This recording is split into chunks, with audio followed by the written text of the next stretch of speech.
ஒரு சின்ன கேள்வி, விடுதலைங்கிறது என்ன? விடுதலைக்கு முன்னாடி வரைக்கும் இங்கிலீஷ்காரன் நம்மள அடிமைப்படுத்திருக்கான்னு சொன்னோம். இப்போ அவன் இல்ல. விடுதலை கிடைச்சிடுச்சா? இங்கிலீஷ்காரன் இருந்த காலத்திலயும் கூட அவன் மட்டும் நம்மள அடிமைப்படுத்தி வைக்கல, நம்ம ஆளுகளை வச்சே நம்மள அடிமைப்படுத்தி வச்சிருந்தான். எப்படி தெரியுமா? வருஷம் 1942 தஞ்சாவூர். கிட்டத்தட்ட 12 லட்சம் ஏக்கருக்கு மேல தஞ்சாவூர்ல விவசாயம் நடந்து வந்தது. ஆனா அந்த நிலமெல்லாம் ஒரு சில பண்ணையாளர்கள் கிட்டையும் கோவில்கள் கிட்டையும் மடங்கள் கிட்டையும் இருந்தன. ஒவ்வொருத்தருக்கும் குறைஞ்சது 6200 ஏக்கர் நிலம் இருந்தது. இங்கெல்லாம் லட்சக்கணக்கான விவசாயிகளை பண்ணையடிமைகளா வச்சு சம்பாதிச்ச பண்ணையாருங்க கொளுத்துக்கிட்டு இருந்தாங்க. அநேகமா நம்ம தாத்தா பாட்டி எல்லாம் இது மாதிரி ஏதோ ஒரு பண்ணையில வேலை பார்த்துக்கிட்டு இருந்திருக்கலாம். வேலைன்னாலும் எந்த அளவுக்கு வேலை தெரியுமா? அதிகாலை 3 மணிக்கு கொம்பு ஊதுவாங்க. பண்ணையடிமை எல்லாம் எழுந்திருச்சிடணும். 4:30 மணிக்கெல்லாம் ஏறு கட்டணும். மறுபடியும் 11 மணிக்கு தான் மேட்டுக்கு வரணும். கஞ்சிய குடிச்சிட்டு மாட்டுக்கு தண்ணிய காட்டிட்டு மறுபடியும் வயலுக்குள்ள இறங்கணும். ராத்திரி 8-9 மணி வரை வேலை பார்க்கணும். உடம்பு சரியில்லைன்னு வேற காரணத்துக்கோ பண்ணையடிமைங்க வேலைக்கு வரலன்னா அவ்வளோதான். 5 பிரி இருக்கிற சாட்டையில கூரான கூழாங்கல்ல சொருகி அடிப்பானுங்க. சத பிஞ்சுக்கிட்டு வரும், ரத்தம் ஒழுகும். வைத்தியமும் கொடுக்க மாட்டாங்க. ஆம்பளையாளுக மட்டும் இல்ல, பொம்பளையாளுகளுக்கும் இதான் கதி. இந்த கொடுமைகள்லயே உச்சகட்டம் சாட்டையடி சாணிப்பால் தான். மாட்டு சாணிய கரைச்சு மூங்கில் குழாயில நிரப்பி அந்த சாணிப்பாலை குடிக்க வைப்பானுங்க. இப்படி விதவிதமான கொடூரமான தண்டனை தொடரும். இன்னொரு விஷயமும் இருக்கு. பண்ணையடிமை வீட்டு பிள்ளைக படிக்க கூடாது. வீட்டுல கல்யாணம் நடந்தாலும் பண்ணையார்கிட்ட அனுமதி வாங்கணும். இப்படி கூலியும் இல்லாம வாழ்க்கையும் இல்லாம தான் நிலைமை இருந்துச்சு. பண்ணையடிமையா இருந்ததுல பட்டியல் சாதியும் இருந்துச்சு, பிற்படுத்தப்பட்ட சாதியும் இருந்துச்சு. மொத்தத்துல நமக்கு பேர் தான் சூத்திரனுங்க. அப்போதான் ஒருத்தர் வந்தாரு. ஆளு வெளுப்பா இருந்தாரு. தமிழாளு மாதிரியே இல்ல. யாருக்கும் அவரை தெரியல. பார்த்தவங்களும் கொஞ்சம் தூரத்துல தான் நின்னாங்க. வந்தவரு ஒரு வீட்டு வாசல்ல போய் நின்னு தண்ணி கேட்டாரு. வீட்டுக்காரங்களுக்கு ஒரே குழப்பம். அது வரைக்கும் ஊர்க்காரங்க யாருமே தண்ணி கேட்காத வீடுங்கிறதால அந்த வீட்ல இருக்கிறவங்களே தயங்கிக்கிட்டு நின்னாங்க. அவரு நகரவே இல்ல. வெளியூர்காரருங்கிறதால தான் ஊர் நிலவரம் தெரியலையோன்னு யோசிச்சாங்க, தயங்கிக்கிட்டே நின்னாங்க. ஆனாலும் அவர் நகரல. வேறு வழி இல்லாம வீட்டுக்குள்ள இருந்து தண்ணியை எடுத்துட்டு வந்தாங்க. சுத்தி நிக்கிற யாரையுமே கண்டுக்காம தண்ணிய வாங்கி குடிச்சாரு. அவர்தான் ஸ்ரீனிவாசராவ், தோழர் ஸ்ரீனிவாசராவ்.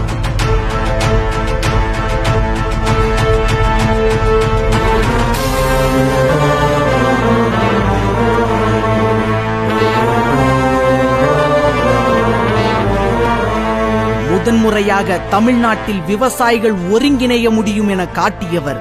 சாதிக்கு ஆதரவாக இருந்த அரசையும் காவல்துறையையும் எதிர்த்து எளிய மக்களை நிமிர வைத்தவர். அடித்தால் திருப்பி அடிக்க சொன்னவர். ஒடுக்கினால் திமிரி எழ கற்றுக் கொடுத்தவர். தமிழ்நாட்டின் முதல் விவசாய சங்கத்தை கட்டி எழுப்பியவர். சாதியையும் உழைப்பு சுரண்டலையும் ஒன்றாக எதிர்க்க முடியும் என காட்டியவர். சிவப்பு சித்தாந்தத்தை அடையாளமாக கொண்டிருந்த கம்யூனிஸ்ட். விவசாயிகள் மேல சாட்டைய ஓங்குனவனுக்கு எதிரா செங்கொடிய ஓங்கி உரிமையை கேட்க வைத்தவர். சக மக்கள் கிட்ட அவர் வேறுபாடு காட்டல. எளிய மக்கள் மீதான அளவில்லாத நேசம் இருந்ததால மக்களை திரட்ட அவருக்கு எதுவும் தடையா இல்ல. ஊர் ஊரா போனார். பட்டினி கிடந்து விவசாய மக்களை திரட்டினார். உழைக்கும் மக்களின் குடிசைகளிலும் விவசாயிகள் வீட்டு திண்ணைகளிலும் படுத்துறங்கி அரசியல் பணி செய்தார். சாதியையும் அவர் விட்டு வைக்கவில்லை. விவசாயிகள் நடத்திய பேரணியை அக்ரகாரத்தில் நுழைய போலீஸ் மறுத்தபோது எதிர்த்து போராடி உள்ள நுழைய வச்சவர். ஊருக்குள்ள நுழைஞ்ச பட்டியல் சாதி தம்பதிய ஆதிக்க சாதி கூட்டம் தாக்குனதால ஊருக்குள்ள கிளம்புன தேர பட்டியல் சாதி மக்களோடு போய் மறிச்சவர். ஆதிக்க சாதிக்கு ஒரு டம்ளர், பட்டியல் சாதிக்கு ஒரு டம்ளர் என்று இருந்த முறையை ஒழித்து காட்டியவர். சாதியையும் எதிர்த்து உழைப்பு சுரண்டலையும் எதிர்த்த தோழர் சீனிவாசராவ் அரசுக்கு பயப்படவில்லை. விவசாய போராட்ட பிரச்சனைக்கு ஒரு முறை அமைச்சர் பேச்சுவார்த்தைக்கு வந்தார். அப்போ விவசாயிகள் சார்பில் சீனிவாசராவ் பேச போனார். பண்ணையாளர்களுக்கு ஆதரவாயிருந்த அமைச்சரை சீனிவாசராவ் எதிர்த்தார். நான் நினைச்சா ஒரே நாள்ல போலீஸ வர வைக்க முடியும்னு அமைச்சர் சொன்னபோது அதற்கு சீனிவாசராவ் புரட்சி ஓங்குகன்னு கோஷம் போட்டா அடுத்த நிமிஷமே இங்க மக்கள் வந்து நிப்பாங்கன்னு அமைச்சருக்கே நேரம் கொடுத்த செஞ்சேனைக்காரர் எங்கிருந்தோ விவசாய சங்கம் அமைக்கணும்னு அனுப்பப்பட்டு தன்னுடைய வாழ்க்கை வசதின்னு பார்க்காம மக்களுக்கான உரிமையும் விடுதலையுமே முக்கியம்னு போராடியவர்தான் தோழர் சீனிவாசராவ். அவர் முன்னெடுத்த முயற்சியால் தான் விவசாய சங்கம் தஞ்சாவூர்ல பண்ணையார்களின் ஆதிக்கத்துக்கு எதிரா உருவாச்சு. விவசாயிகளால அரசியல் சக்தியா மாற முடியும்னு தமிழ்நாடு தெரிஞ்சுக்கிச்சு. ரத்தத்தை உரியும் பண்ணை முதலாளிகளுக்கு எதிராக முஷ்டியை உயர்த்துவோம். எத்தனை நாட்களுக்கு தான் அடிமையாக கிடப்பது? இழப்பதற்கு ஏதுமில்லாத நாம் உரிமைகளுக்காக எதிர்த்து போராடுவோம். வாழ்க்கை ஒரு முறைதான். விவசாய தோழர்களே, துணிந்து நிற்போம், எழுந்து நிற்போம் என சீனிவாசராவ் கொடுத்த உத்வேகத்தில்தான் நம் முன்னோர்களின் அடிமைத்தனங்கள் உடைக்கப்பட்டது. சாட்டையடிகள் வாங்கிய முதுகுகள் நிமிரத் தொடங்கின.